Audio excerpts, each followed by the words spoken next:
I think you'll enjoy learning some things about the Blackbird today. And I'll step through a lot of these slides pretty quickly, but I think you'll find it interesting. The Blackbird program is a fascinating program, interesting airplane. The airplane is over 50 years old now, over 50 years old. It served our country from, well, it had its first flight in 1964 and then retired in 1990. So it served our country for about 25 years. It still looks, even though it's over 50 years old, it still looks futuristic to me. I was 15 years old when when President Johnson announced its existence in 1964. I was 15 years old and I thought, man, I'd like to fly that plane someday. So flying it was really a dream come true. The airplane served our country from 64 until 1990 when it retired, and I flew it for the last 6 years of its service. So even though its existence was not classified, most things about the airplane were classified, but now I can tell you, it's all been declassified now, and I can tell you most anything you'd want to know about the Blackbird. You'll notice that just behind the pilot seat is a small rectangular window for the back seater. We call that position Reconnaissance Systems Officer. So he was a navigator, and then he had control of the cameras and various other things. So if you don't see that, if you don't see that rectangular window behind the cockpit there, then you know that Blackbird is an A-12. So this is an SR-71, and we have an A-12 in front of the rocket center here, A-12. Now, A-12 first flew in 1962, and it was flown by the CIA for a few years. Lockheed made some improvements in the Blackbird, in that bird, including adding a back seat. So they call the improved version the SR-71, and that's what I flew. And after the SR-71 started flying, then they didn't fly the A-12s anymore after that. The airplane was built to be long and sleek and fast so that it could not be shot down. Our mission was reconnaissance. So it was the top altitude was 85,000 feet. We usually operated in the 70s, but typically we'd wind up around 80,000 feet. The max speed was Mach 3.3. Normally we were not allowed to go faster than 3.2. To give you an idea how fast that is, it's faster than a rifle bullet. So we were literally faster than a speeding bullet. Mach 3.3 is almost 2,200 miles an hour. 3.2, which is our normal limit, was 2,100 miles an hour. That gives you an idea what the shock wave looks like behind the supersonic airplane. You know, a boat leaves a wake in the water. A supersonic airplane leaves a three-dimensional wake, a cone. So everybody that's underneath that cone as we fly by will all of a sudden they'll hear a sudden boom, you know, a sonic boom as we crossed over. Give you an idea how fast Mach 3.2 is. You know, the speed of sound is dependent only on temperature, surprisingly. And down low to the ground where the air is warm, the temperature is, the speed is typically about 760 miles an hour for the speed of sound. And up high where the molecules are bouncing around slower, the speed of sound is slower. So typically where we were flying is about minus 70 degrees Fahrenheit, speed of sound about 660 miles an hour. Now the Blackbird was built by the Lockheed Corporation, and specifically the Skunk Works section of Lockheed. And it was designed and headed the SR-71 by Kelly Johnson, and Kelly is one of my heroes. Really admire Kelly a lot. I read his biography, and he grew up in a low-income family. He was number 7 of 9 kids, and as a small boy, he didn't know anybody who flew, didn't know really much of anything about airplanes, but he developed his love for airplanes in the local library, and he became one of America's premier airplane designers. I had a chance to visit his son-in-law, out in California, and his son-in-law invited me to his home, and he showed me a scrapbook that Kelly had made when he was only 12 years old, and he blew up some of the pencil drawings that Kelly made when he was 12 and blew them up and hung them in his hallway. And Kelly, I think what made Kelly so remarkable is that not only was he a great engineer with a great imagination and brilliant engineer, but he was also a brilliant manager. And with that combination of engineering and management, it led him to be very successful. So he didn't design the SR-71 by himself. He led a team of about 80 men that designed and built the SR-71. And he had a hand in designing about 40 different airplanes during his career with Lockheed. I'll show you just a few of them. The P-38, World War II, the F-80 Shooting Star, America's first operational jet fighter, the F-104, the U-2 spy plane, and I was 11 years old in 1960 when the U-2 was shot down over Russia. Francis Gary Powers was held prisoner by the Russians for a couple of years, and we finally got him back through a prisoner swap. But Kelly decided he would build an airplane that was too high and too fast to be shot down. His crowning achievement, the beautiful and at that time mysterious SR-71 Blackbird. This is Bob Gilliland. He was the very first test pilot to ever fly the SR-71, and that first flight was in December of 1964. He took an interest in me and became one of my mentors, so we're really good friends. He's 90 years old now. I'm really proud of Bob, and they're writing a biography on Bob right now. I hope it'll be out next year. The main design challenge in building the SR-71 was heat on the airplane. Even though we're cruising in air that's only minus 70 degrees Fahrenheit, friction with the air caused the airplane to get really hot, up around 550 degrees Fahrenheit on the surface on average. You know, aluminum alloys get too soft at that high temperature, so Kelly and his skunk works had to pioneer the use of titanium. As you see, titanium is one of the lightest of the transition metals on the periodic table, and it can take the high temperature of that flight, high temperature flight.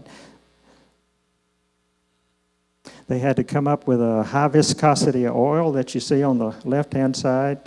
They had to come up with a special fuel called JP7. Another unique thing about the Blackbird is it leaked fuel really badly. So every time you'd go out to fly the plane, there was a big puddle of fuel underneath it.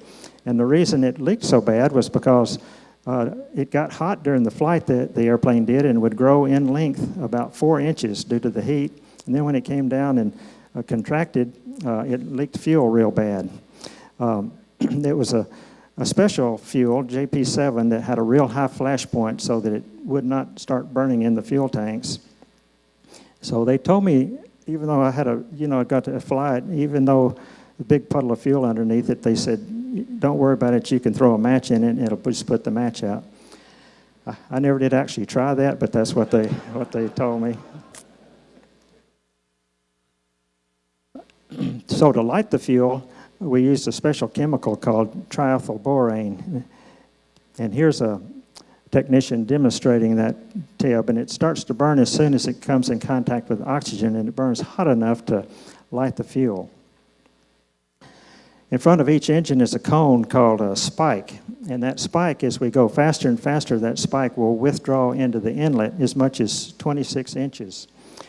And its purpose is to position the shock wave inside the inlet in just the right position. You know, the air has to, even though we're going 3 times faster than sound, the air has to be subsonic going through an engine.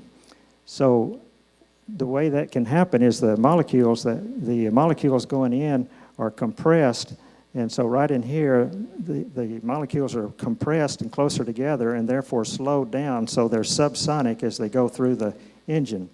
The pressure out here is about 0.4 psi, pounds per square inch, And over here, it's about 14.7 psi, which is about the pressure we have right here, 14.7 psi. So that engine thought it was at near sea level the whole time it was flying.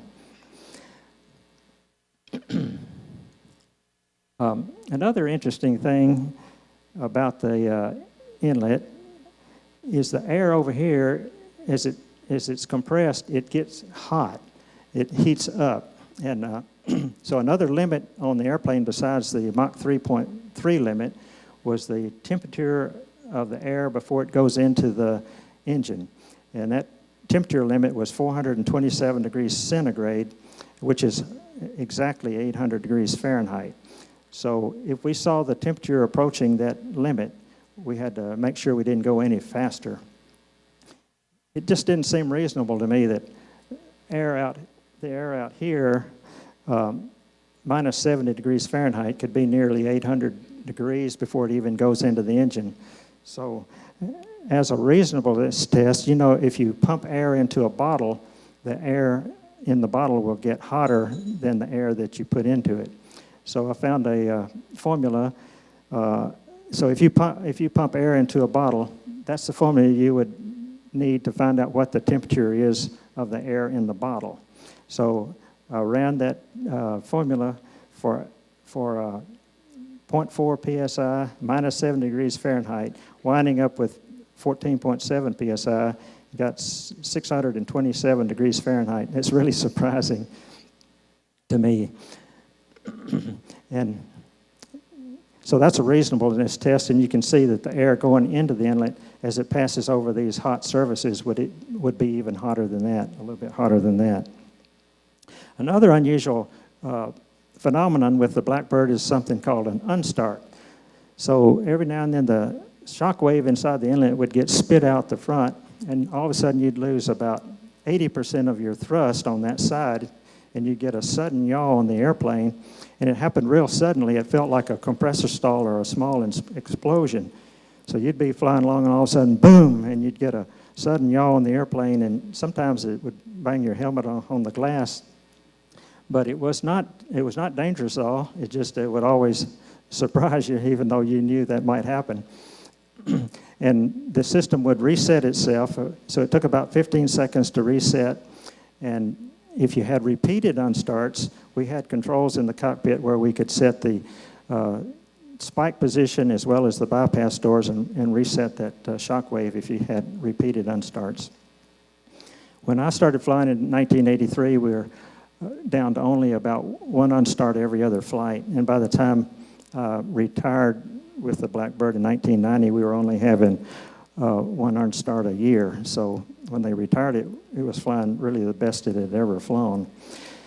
Behind the spikes are Pratt & Whitney J58 engines, 34,000 pounds of thrust each. That's the leading edge of the engine, compressor blades. Jet engines are really interesting, and our Air Force maintenance guys did a great job keeping the engine working properly. That's the afterburner section. Here's an engine on the test cell with the afterburner going, and in the exhaust you see those bright spots called shock diamonds caused by supersonic airflow in the exhaust. That gives you an idea of what the shock diamonds look like in flight. Now our purpose was reconnaissance, so we took pictures. We flew in potentially hostile areas of the world, keeping a close watch of the military movements and military facilities of countries that might start hostilities. So we were flying very high and very fast so we wouldn't get shot down. Our cameras were carried in the nose of the airplane, and we had different cameras with different noses. So for different missions, they would bolt a different nose on the camera depending on what they wanted for that particular mission. When I started flying in 1983, they started carrying what's called an ASARS in this nose, a synthetic aperture radar, so we could get pictures with radar. So that made the airplane more useful. We could get pictures at night and through weather. We were based at Beale Air Force Base north of Sacramento, California, and then we would be sent TDY, temporary duty, over to Mildenhall, England, and also Okinawa, Japan. And so from those three places, we flew our worldwide reconnaissance missions. Now, over in Okinawa, the Okinawans gave us a nickname called Habu. Habu. So the airplane is known not only as a Blackbird, but also as a Habu. The Okinawans started calling us that because our long, sleek airplane with its flattened fuselage reminded them of their black poisonous snake called the Habu. And so that name caught on, and so we were often known as, the Blackbird was often known as the Habu. At Beale Air Force Base, in between Blackbird flights, we'd fly this little T-38, and it was a real joy to fly, too. It was a lot cheaper to fly than the Blackbird. So between Blackbird flights, we would practice our instrument procedures, acrobatics, and also formation work. All the pictures I have of the Blackbird were taken by T-38 flying in close formation with the Blackbird when it was near the base. We always flew the Blackbird with a pressure suit because it was designed to get its best fuel economy at Mach 3.2. That's really surprising. So Mach 3.2 and near 80,000 feet, we got our best fuel economy. So we always wore a pressure suit because we were really high, and our cockpit was pressurized to an equivalent of 26,000 feet. Now, if you lose cockpit pressure and if you're above 63,000 feet, you don't have enough air pressure on your body and your blood starts boiling. Now, it always ruins your whole day whenever your blood starts boiling. So we wore this pressure suit as a safety backup to losing in case we lost cockpit pressure. You'll notice the bulges just below my chest there. There's a life preserver in our pressure suit. If we had to bail out over water, and that life preserver would automatically inflate, keep us afloat. And plus, we had a small life raft with our survival kit. Since our cockpit was at 26,000 feet, we had to breathe pure oxygen throughout the whole flight. So you see those yellow leads. We had 2 oxygen supplies for our helmet. And then we also had a couple of smaller oxygen bottles too. Right here you see a valve, and during the flight we could keep ourselves hydrated. We had a bottle of Gatorade with a long plastic tube, and we just hold that bottle, stick the tube in the valve there, and hold the bottle up high and keep ourselves hydrated during our flights. For about 2 years, I was crewed with Kurt Osterheld, a great guy from Wisconsin. And so he and I were crewed together for about 2 years. He was in the back seat, reconnaissance systems officer. For a typical mission, we'd ride out to the airplane in the back of a van. We might get there any time of day or night. Since our sensor was usually ASARs, it didn't matter if it was day or night usually. Here we just happened to arrive right at sunrise. Then the sun comes up and shines right directly into the hangar, and we had a couple of pressure suit experts helping us get all hooked up to the airplane with our seat belt and our parachute, air supplies for our pressure suit, oxygen, survival kit, communications leads for our speakers, and a microphone. And then this is a picture that was taken in the simulator with the seat taken out to give you an idea of what our cockpit, 1960s cockpit looked like. They updated a lot of things on the airplane through the years, but there was never a need to update the pilot presentations. So the pilots always had this same 1960s display for our flight. We'd start the engine right there in the hangar, do our pre-flight checks in the hangar there, and then taxi out. And it was always really exciting taxiing out because you knew this marvelous machine was going to take you right up to the edge of space and 3 times faster than sound, and oftentimes a couple of thousand miles from home. So it was always really exciting taxiing out. You knew something pretty special was about to happen. We taxi on to the runway.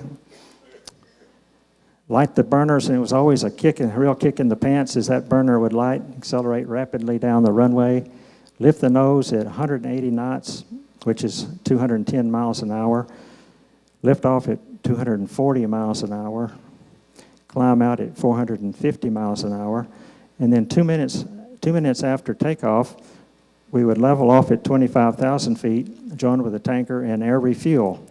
Now it seems funny, the first thing we do is air refuel, but the reason we did it that way is for safety. If we only took off half loaded of fuel. If we were fully loaded and lost an engine right at liftoff, we might not be able to control the airplane. So for safety, we took off half loaded, climbed to 25,000 feet, and air refueled. This is behind a KC-135 tanker. Those KC-135 pilots and crews always did a great job being exactly where they needed to be. We would fill up, held 80,000 pounds of fuel, 12,000 gallons of fuel, and this is taken from the boomer pod of the KC-135. And this is interesting. You see this window right here, about an 8-inch diameter window, and just underneath that window is a little telescope, and that telescope was for navigation. We had an inertial navigation system for the airplane, just like most military and airliners do nowadays, inertial navigation system.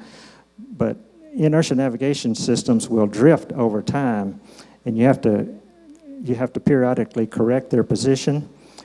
And airplanes, military and airliners update their INS positions using radio signals from the ground. Well, we couldn't depend on the Russians to give us good radio signals for our navigation, so we used the stars. It used the stars, and it had a little telescope just underneath that window, and so the telescope knew where to look for a star, and before flight, the backseater had to dial in the day of the year, so it knew the computer would know where the Earth was in its revolution around the sun, and they would plug a black box into the airplane, accurate to thousandths of a second, so it knew where the Earth was in its rotation, and therefore the computer knew where to look for a star, and the telescope would look, and then it would enter a circular search pattern until it found the star, and then measure that angle, and it would constantly update the INS system. And as long as that telescope system was working good, in the back seat was a light in the shape of a star. So as long as the back seater had a star light in the back, we knew we were navigating properly. So we would get a full load of fuel, back away from the tanker, light the afterburners, and accelerate out ahead of the tanker. It took about 20 minutes to climb from the 25,000 feet up to about 72,000 feet, where we would typically start our cruise climb, and we would gradually climb through the mission, getting a little higher and higher because we were more efficient fuel-wise to get higher as we got lighter. Typically end up around 80,000 feet.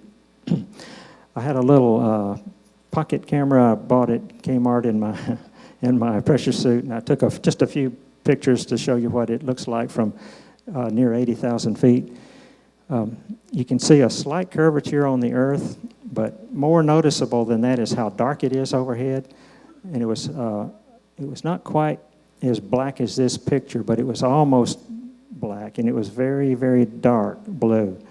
And it was so dark because we were above 97% of the air molecules, so it was real dark overhead. And then on the horizon, you'd see a bright band of blue since we're above most of the air molecules. We had a lot of missions up around the Arctic Circle. We might be most anywhere in the world where trouble could start, but we had a lot of missions around the Barents Sea on the northern border of Russia, because Russia had a lot of submarines up there with nuclear missiles programmed for targets right here in the United States. So the Blackbird was one way we kept up with where their submarines were and what was being loaded on their submarines. So a lot of times we were flying up there, and the Barents Sea would be all frozen over, and here you see in the springtime when the Arctic ice is starting to break up some. it was always interesting flying around the Arctic Circle, especially in the wintertime. In the wintertime, the day-night line runs almost east and west along the Arctic Circle. So our mission might take us back and forth across the day-night line several times. And we didn't care where daylight was because we were getting pictures with the ASARs. So it just happened that on one of my missions, it was just a coincidence that my flight track happened across the day-night line 6 times in less than an hour. Oh, this is the planet Venus, by the way. And so in less than an hour's time, I'd seen 3 sunsets and 3 sunrises. So near the end of the mission, we'll head back home, or we might join with another tanker in a friendly area, get more fuel, and fly multiple reconnaissance areas. But when we were finally finished, we'd bring the airplane back home and descend, and we typically start leaving a contrail as we descended through about 40,000 feet. On final approach, we put the landing gear down, and then as touchdown, we deploy that big orange drag chute to get ourselves slowed down in a hurry. Taxi into the hangar, lift our canopies. And it was always a really great feeling of satisfaction after a Blackbird mission because, you know, we'd just flown the world's fastest, highest flying airplane. But best of all, we felt like we'd done something really important for our country and for the cause of freedom. So that was really a great feeling of satisfaction after each mission. After I'd been flying the Blackbird for 2 years, got to upgrade to flight instructor, SR-71 instructor. Lockheed built 2 trainers with the instructor cockpit in the back built up higher so the instructor could see out ahead to demonstrate landings and air refuelings and answer any questions of the new pilot. And when I say new pilot, all pilots new to the Blackbird already had about 10 years of high-performance jet experience and a lot of air refueling experience already. It was always really an honor to train somebody in the SR-71. Refueling behind a KC-10. After I'd been an instructor for about 2 more years, one of the 2 flight test pilot positions came open down at Palmdale, and I applied for that position and was very fortunate to get picked. Really enjoyed being one of the SR-71 test pilots down at Palmdale. We had 2 test pilots and 2 test RSOs, and in the middle is Ben Rich, who took over Kelly Johnson's job with the Skunk Works after Kelly retired. It was really satisfying working with the engineers on new things for the Blackbird, testing them out, and verifying that they're going to work like they were designed. Really exciting. Palmdale is real close to Edwards Air Force Base, which you see underneath the airplane right here. Edwards Air Force Base is built right on the edge of Rogers Dry Lake, a natural 10-mile-long, dry, hard surface in the desert where you can land an airplane. So Edwards has been a premier flight test spot for since the 1940s because pilots checking out new airplanes, when the engine failed, you could just glide right down and land on that 10-mile-long hard surface dry lake, Rogers Dry Lake. And in the early 80s, the space shuttle would land on Rogers Dry Lake. They put black lines in on the lake for the shuttle to line up on. And then later on, the shuttle started landing on Edwards Air Force Base on the concrete itself, and then finally landing at Cape Kennedy. In the late 80s, we'd go out to Edwards and watch the space shuttle land, and then a few days later, taxi out on the back of that big 747. It was really a beautiful sight watching that big shuttle taxiing out with that 747 on its way back to Cape Kennedy. At Palmdale, we had this little T-38 we flew between test missions. And then, sadly, or at least sad to us, in late 1989, Congress voted to retire the SR-71, even though the Air Force had spent millions of dollars on developing new things for the Blackbird to keep it viable for the next couple of decades. And we really enjoyed testing those things, but Congress decided to retire the Blackbird because of to save money, but also because of advances in spy satellites and also unmanned reconnaissance planes. So when the Air Force announced its retirement, Lockheed asked our commander if we would come down and fly a few passes for the employees down at Burbank, and I got to do that, and it was really an honor to fly before those Lockheed employees who had devoted so many years of their lives to not only the Blackbird but the other airplanes as well. And I was told that they brought Kelly Johnson out in his wheelchair, and that Kelly had tears in his eyes as we made our last passes in the Blackbird, and then rocked our wings as a goodbye gesture to the Lockheed employees. Then up there at Palmdale in the desert, our commanders invited Air Force families and Lockheed families to come up and see the airplane launch and land on one of its final missions, local missions.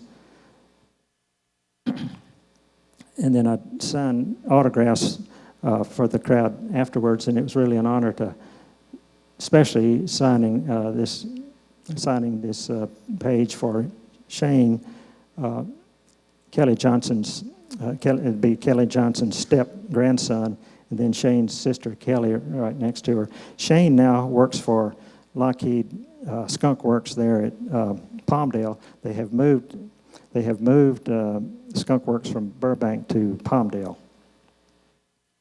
Then the Smithsonian said, well, since y'all are retiring the Blackbird, we want one for display at the Smithsonian. And they said, well, since you're going to fly it from California to Washington, how about, would you mind setting a transcontinental speed record?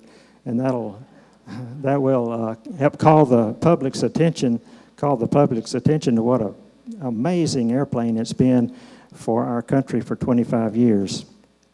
So JT Vita, my RSO, and I were extremely fortunate to be asked to make that final flight. So on March the 6th of 1990, JT and I briefed up our last SR-71 Blackbird flight. In the wee hours of the morning, and the maintenance was getting our Blackbird ready to fly while we briefed. Then we suited up one last time. They want to make sure that our pressure suit's going to hold pressure properly and that our microphone and speakers are going to work properly. Then we taxied out at 4:15 in the morning, California time, Pacific time, which would be 7:15 in Washington, where we're going to take the airplane. So then we took off at 4:30 in the morning, Pacific time, and then we flew. Since we're going to fly a coast-to-coast speed record, you actually have to cross the coast. So we flew 200 miles out over the Pacific, where it was pitch dark that night. There was no moon, no horizon, but we had refueled at night many times. We got a full load of fuel out there, and then 200 miles from the coast, then lit the burner. It was still dark where we were when we lit the burner, but this picture wasn't made that night, but it gives you an idea of what our afterburners might have looked like to the tanker crews as we accelerated out ahead. So we got a 200-mile run and start, and we had coordinated with the NAA, the National Aeronautic Association, and that's the agency that monitors and verifies official airplane speed records. So they had someone in the West Coast, East Coast, and several cities in between, the NAA. So this is what it did look like as we crossed the West Coast, and we're flying toward the sun, supersonic, faster than a rifle bullet, so the sun is coming up in a hurry. And I'll never forget what a beautiful sight it was crossing the west coast of California. In the twilight, it was just light enough that I could see the white ocean breakers all along the California coastline. But it was still dark enough that I could see the millions of lights of Los Angeles down below. They wanted me to fly near Los Angeles because they also wanted a Los Angeles to D.C. record. So I could see all those millions of lights. And then on the horizon, over 300 miles to my left, I could see all the lights of San Francisco out there. And then to my right, all the lights of San Diego, and then the blackness of Mexico beyond that. Well, it was just a beautiful sight. And then NAA started the clock as we crossed the West Coast. Sun's come up in a hurry since we're flying faster than a bullet toward the sun. We soon passed Lake Mead, which you see right here, and then at the top of the picture you can see the entire city of Las Vegas up there. A few minutes later, we're going right by the Grand Canyon. You can see the Grand Canyon off to my left. And then after that, let's see, we passed the majestic mountains of southwest Colorado, and then I passed about 60 miles south of Pikes Peak in Colorado, where Catherine Bates was inspired to write that wonderful song, America the Beautiful, one of my favorite songs. She wrote that song in the late 1800s. And then in a few minutes later, we're going right over that fruited plain that she sang about in her song. Hundreds of miles of prime American farmland. I looked down there and I thought about all those farmers down there getting ready to start their day raising food that feeds most of the citizens of our country, and even enough to export and feed others overseas even.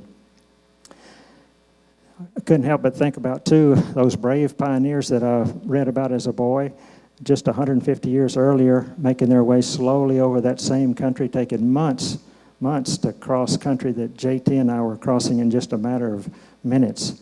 I couldn't help but wonder what transportation might be like in another 150 years. Thought about what a great country we have, made great by the hard work, sacrifices, and the courage and prayers of our forefathers. The eastern part of the country was mostly undercast, so I didn't see many features in the eastern part of the country that day. But JT and I just made sure we enjoyed our last few minutes flying this marvelous airplane. Enjoyed one last view of God's earth from 80,000 feet, the slight curvature of the earth, the darkness overhead, bright band of blue on the horizon. Thought about how very fortunate we were to serve with the Blackbird program along with hundreds of other highly dedicated men and women who flew and designed and maintained, supported the airplane through its 25 years. Then when we crossed the East Coast, they got our time, and the Blackbird had just flown from coast to coast faster than any plane ever has before or since. Sea to shining sea, 67 minutes and 54 seconds. Now, the NAA gave an initial estimate to the news media of something just over 68 minutes, and you see that printed in a lot of places, but they went back and decided that the official record, 67 minutes, 54 seconds, and that's the time that's in the airplane record books. Fuel was really tight for that mission, so actually crossed the East Coast in a descending left-hand turn back toward Washington. We're going to land at Dulles, which is west of Washington, D.C. I planned it so that I had just enough fuel to land with the bare required minimum fuel in case the tankers couldn't be there, but they wanted me to make a few passes for the crowd, so they had a tanker near the East Coast.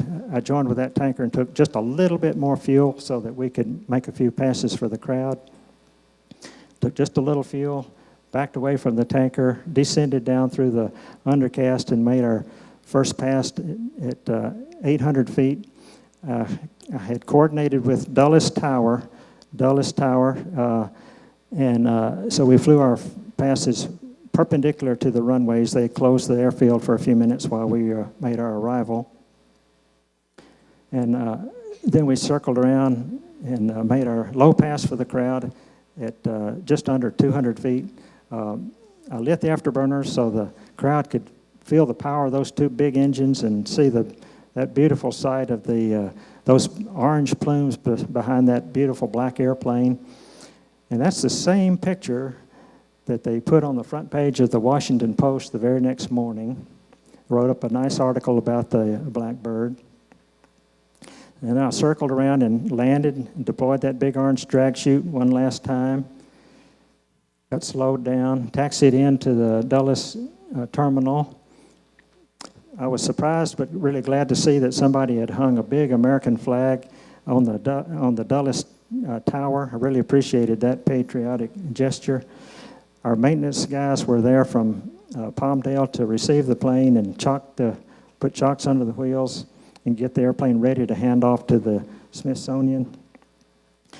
JT and I climbed out of the cockpit and shook hands, and I was really, it was quite a mixture of emotions.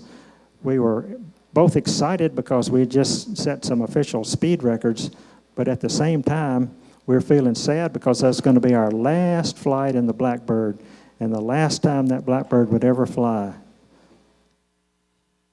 Ben Rich was there to give us a big thumbs-up signal, which we appreciated him being there. Then there was a short planeside ceremony as the Air Force passed the airplane over to the Smithsonian. Several short speeches. Ben Rich talked about what a great job the Blackbird had done for our country for 25 years. Al Jewers on the left and General Adams next to him. Both of those are record-holding pilots also in the Blackbird. The Jewers on the left holds the absolute speed record over a 15-kilometer course. And then Buck Adams holds the record from L.A., from London to L.A., 3 hours and 47 minutes. Then Senator Warner stepped up in the brown hat since we had landed in his state of Virginia. They presented JT and me with coast-to-coast speed record certificates, which we really appreciated, but we both know that that record is really the Blackbird's record. We were just lucky enough to be the crew that day, and really could have been any of the crews made that flight. And this is one of my favorite pictures because Mom and Dad had driven up from Florence, Alabama to hug my neck. There, I was so surprised to see them on the tarmac. Somebody found out who they were and brought them down there, and so it was really great to see them there. And I'm really blessed to have wonderful parents. They've both passed away now. I've always been proud of my dad. He served 3 years in World War II and had a 35-year career with TVA, and my mother was a nurse in her younger days and then taught school over in the Florence area in her middle age years, and I was really blessed to have some really wonderful public school teachers over in Florence. We had an active church youth group and also an outstanding Boy Scout troop, Troop 287. So I was lucky to be a part of that too. Then we answered questions from the news media about flying the Blackbird, and then that night on TVs all across the nation were short news clips about the Blackbird's flight that day, and I'll show you just one. Be a victim of the Pentagon budget cutting, but the SR-71 reconnaissance plane is not going quietly. It was a sonic boom you heard in the San Fernando Valley this morning, as John Marshall reports. The story begins here. Lockheed's Advanced Development Projects, better known as the Skunk Works. In the early 60s, Kelly Johnson and a team of engineers set out to build a plane that would fly faster than a speeding bullet. And that it has, for 25 years. The story ended early this morning at Air Force Plant 42 in Palmdale. Lieutenant Colonels Raymond Yeilding and J.D. Vita put on their spacesuits for one last historic flight. Mach 3, 3 times the speed of sound, coast to coast, Los Angeles to Washington.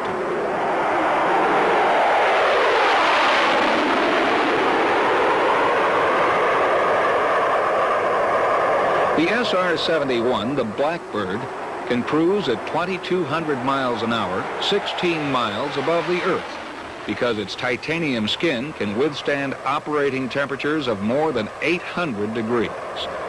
Flying faster and higher than anything else, the spy plane has never been shot down. After takeoff, the Blackbird was refueled by an Air Force tanker plane, then pointed east, as the two J-58 engines were cranked up to maximum cruising thrust. The sonic boom rocked the Los Angeles area just after 6 a.m. The SR-71 did everything it was supposed to do, arriving at Washington's Dulles International Airport 1 hour, 8 minutes, and 32 seconds later, shattering the old record. Average speed, 2,112 miles an hour. But like every good thing, it must come to an end. So let me say and conclude by saying goodbye to this magnificent, sophisticated flying machine. Bye-bye, Blackbird. John Marshall, Channel 4 News. Well, that gives you an idea of the excitement of the day. And then we had, it sure was sad though, JT and I, having to leave the Blackbird behind there at Dulles. 2 days later, we had to board a United Airlines 767 for our flight back to California. And that, well, it was a good flight and all, and the service was good. But gosh, it took 5 hours to get back to California. This represents the retirement of the Blackbird. And the Blackbird now is displayed by the Smithsonian in the Udvar-Hazy Center on the south end of Dulles Airport. So it's not in the Air and Space Museum close to the Capitol. It's out at Dulles in the Udvar-Hazy Center, the Smithsonian Udvar-Hazy Center. It's really an interesting museum out there too, and in the back you can see the Discovery space shuttle, and it's full of really interesting airplanes. And then I'll just quickly I'll show you some of the other airplanes I flew. After that Blackbird, I had a assignment in the Gulfstream 3 C-20 flying VIPs out of Washington all over the world where they needed to go, and that was really an interesting assignment also. And while I was doing that assignment, JT, who flew the record with me, got cancer and passed away, and in 1992. We sure do miss him. He was an outstanding RSO. He had more time in the Blackbird than any other crew member in history. He had 1,392 hours in the Blackbird. Wonderful friend and family man. We sure miss JT. Then, about a year after JT passed away, my dad passed away, and I decided to retire and fly for Northwest out of Memphis so I could be a lot closer to Florence and get home a lot more often to help Mom with the various things. I enjoyed flying the DC-9. I got to fly it for about 9 years and enjoyed flying the public where they needed to fly safely. And then after being with Northwest for 12 years, I finally got enough seniority to be one of the most junior first officers on the 747. I always wanted to retire. I always wanted to fly that plane before I retired, the 747-400. It too is an engineering marvel, those four big engines, 57,000 pounds of thrust each. And here I'm flying with Stu Popwell, also from Alabama, and you can see it's got a glass cockpit, which I enjoyed flying that. And then Delta acquired Northwest and painted our 747s Delta colors, so I actually got to fly both colors before I retired. And then I did retire, and I'm standing by one of the 18 wheels on that 747, so you could say I retired on an 18-wheeler. After I retired, I still wanted to fly, so I bought this little Citabria, and I really enjoy flying it. I keep it over at Cortland. It's a lot of fun to fly. Only problem is I'm having to pay for my own gas nowadays. I'll show you also in Florence, we have in our Veterans Park, we have an F4 on display. And before I flew the Blackbird, I had 9 years in the F4, both the RF4 version and the F4 Phantoms. Really enjoyed flying that fighter. And I was part of the ribbon cutting ceremony in Florence for that. And a bunch of my RF4 buddies came in from out of state to be part of that ceremony, and also a little mini reunion. Several of the guys decided to line up in the same order that we had lined up in for a picture only 34 years prior. And we lined up in the exact same order. We left spaces for two who had passed away. So that's what we looked like 34 years earlier. I'm kneeling on the right side, and then I'm proud of all those guys, but especially the tall lieutenant on the left side, Kevin Chilton, later became an astronaut. He had 3 flights in the shuttle, and is the only astronaut to ever be promoted to 4-star general. So really very, very proud of Kevin. I don't know if you can see any difference in us then and now. We had a lot of fun that day. This is about my last slide. That picture was made on that very same day, and I wanted to close with this picture because I had my picture made with my friend Carl Poole. He was 98 years old in this picture, and he was present at Pearl Harbor, December the 7th, 1941. And he was on the assigned to the Curtis that was in Pearl Harbor that day it was attacked. He told me all about that terrible day and how they coped with it and about his World War II service afterwards. And he said something really simple but important to remember. I said, Carl, we sure owe our freedom to guys like you. And he just paused and said, well, it takes us all. And I just think that's really important to remember. Every military job is important for our defense of our country, and I like to think of it as beyond the military. All of our jobs that do something useful for other citizens helps to make our country a great place to live, and also our volunteer work. And I know that so many of you all out there have served in the military, had wonderful careers, and still working, volunteer work and all, and I just thank all of you all for helping to make our country a great place to live.